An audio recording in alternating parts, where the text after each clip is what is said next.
咁啊村民咧係屬於本土疍家漁民，咁啊歷代都喺吐露港、印洲塘啊、大鵬灣等水域嗰度嚟到謀生，咁啊所謂謀生即係嗰度捕魚啦嚇。咁啊今日佢哋有一個嘅隊伍㗎，有一個嘅舞蹈嘅隊伍，咁啊同埋咧佢哋呢兩個嘅花車咧就係寓意咧就係香港嘅係一帆風順啊，咁啊水陸興旺，亦都表現出咧太和建市之後嘅水上與陸上嘅居民咧同歡慶嘅一個嘅和諧情景啊！係啦，咁啊有兩隻船之後咧，後邊就陸上行舟啊！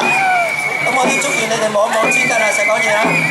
多謝你，多謝晒。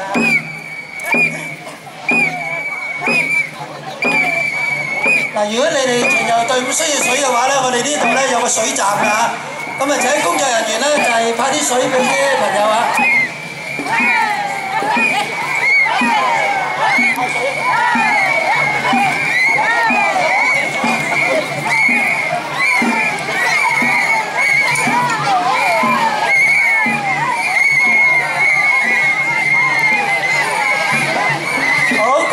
接住嚟咧就係大埔鄉事委員會啦。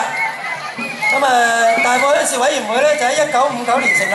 咁接管之前咧由大埔七約鄉公所管理大埔區嘅鄉村事務嘅。咁喺1977年咧喺大埔嘅寶鄉街1號嘅鄉事會大樓嗰度落成㗎嚇。咁後來咧。